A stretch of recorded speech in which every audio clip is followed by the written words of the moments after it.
ke-6 ini kita akan membahas mengenai sekretaris perusahaan. Setelah minggu-minggu kemarin kita mempelajari mengenai direksi dan komisaris, lalu 2 minggu yang lalu kita membahas mengenai bahwa dalam GCG itu, di dalam suatu perusahaan itu kita harus ada direksi dan komisaris, lalu harus ada direksi dan komisaris independen. Terus yang minggu kemarin kita mengetahui bahwa dalam perusahaan itu harus ada komite audit gitu kan, dimana komite audit itu adalah perpanjangan tangan dari si komisaris ya kan, untuk membantu komisaris dan dewan pengawas dalam melaksanakan tugasnya. Nah sekarang kita akan mempelajari bahwa di dalam GCG itu harus ada sekretaris perusahaan. Nah, sekretaris perusahaan ini memiliki peranan penting dalam implementasi GCG, khususnya pada perusahaan publik dan emiten di bursa. Sorry, ini bukan publik, tapi publik. Bukan pabrik, tapi publik. Oke. Ya, dan emiten di bursa. Jadi intinya adalah ini perusahaan yang go public ya. Hal ini dikarenakan bahwa posisi dan tugas atas fungsi yang diemban oleh sekretaris perusahaan sangatlah strategis, serta menentukan karena merupakan ujung tombak perusahaan dengan pihak ketiga. Jadi di sini sekretaris perusahaan itu merupakan kayak penyambung gitu loh. Jadi kayak apa ya? Kayak PR lah, representatif dari antara pihak ketiga dengan direktur dan komisaris. Nah, sekarang jadi di sini itu kita membahas mengenai sekretaris perusahaan, dia perusahaan pabrik dan perusahaan yang BUMN ya. Jadi perusahaan yang listing di BEJ dengan perusahaan yang di BUMN, itu ada peraturan-peraturannya. Nah, di dalam peraturan Bapepam itu bisa kalian lihat peraturannya nomornya berapa, ya kan? Di buku tuh ada tentang jadi mengenai pembentukan sekretaris perusahaan, di mana sekretaris perusahaan itu harus dilakukan ya kan oleh salah seorang direktur atau pejabat perusahaan yang khusus ditunjuk untuk mengerahkan fungsi tersebut. Nah, sekretaris perusahaan harus memiliki akses terhadap, jadi ini syaratnya ya. Jadi pembentukan sekretaris perusahaan itu harus dilakukan oleh direktur yang khusus ditunjuk untuk menyerahkan fungsi tersebut. Nah, sekretaris perusahaan harus memiliki akses terhadap informasi material dan relevan yang berkaitan dengan perusahaan dan harus menguasai peraturan perundang-undangan di bidang pasar modal, khususnya berkaitan dengan masalah keterbukaan.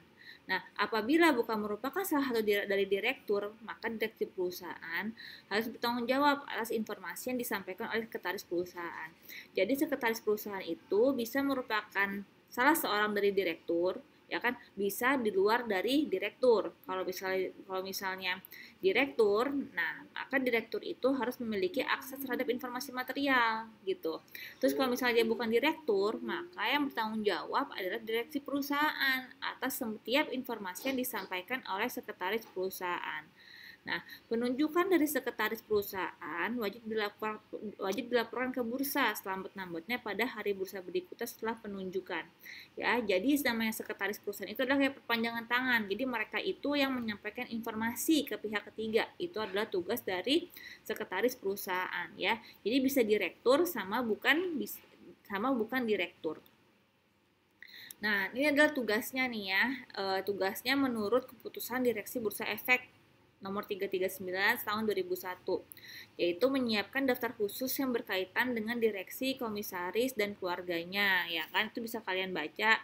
Terus harus membuat daftar pemegang saham termasuk pemilikan 5% saham atau lebih, sama harus menghadiri rapat direksi dan membuat gak cuma rapat direksi sih, mau RUPS, rapat direksi, rapat komisaris, intinya adalah si sekretaris ini harus bikin notulen rapatnya, itu adalah tugas dari sekretaris. Terus ini menurut peraturan OJK nomor 35 tahun 2014 di mana sekretaris perusahaan adalah orang perseorangan atau penanggung jawab dari unit kerja yang menjalankan fungsi sekretaris perusahaan. Nah, sekretaris perusahaan diangkat dari pelantikan berdasarkan keputusan direksi. Sekretaris perusahaan dapat dirangkap oleh seorang anggota direksi. Jadi boleh oleh salah satu dari direksi, ya kan? Nah, sekretaris perusahaan dilarang merangkap jabatan apapun di emiten atau perusahaan publik lainnya. Ini merangkap, Ini merangkap. merangkap jabatan. Jadi nggak boleh merangkap jabatan apapun ya di dalam emiten atau perusahaan publik lainnya. Terus tugas dan tanggung jawab dari sekretaris perusahaan adalah menurut peraturan OJK ini mengikuti perkembangan pasar modal, khususnya peraturan perundang-undangan. Terus memberikan masukan kepada direksi dan dewan komisaris untuk mematuhi ketentuan perundang-undangan. Terus membantu direksi dan komisaris dalam melaksanakan GCG dan sebagai penghubung antara emiten dengan pemegang saham emiten, OJK dan lain-lain. Nah, sekarang itu yang menurut perusahaan publik, sekarang kita yang menurut BUMN. Nah, di dalam peraturan BUMN itu ada ya undang-undangnya. Kalian bisa lihat di buku nomornya, di mana sekretaris perusahaan di BUMN itu ini saya hanya merangkum ya dari semua yang ada di buku, di mana diangkat oleh direksi. Direksi dapat mengangkat seorang sekretaris perusahaan.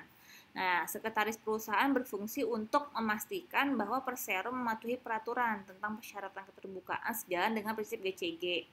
Terus di mana sekretaris perusahaan itu harus memberikan informasi kepada direksi dan komisaris secara berkala dan apabila diminta. Terus yang ketiga sebagai penghubung, terus harus fungsinya juga menata usahakan serta menyimpan dokumen perusahaan, tapi tidak terbatas pada daftar pemegang saham terus. Jadi bisa apa aja yang jadi ada banyaklah dokumen yang bisa disimpan sama dia.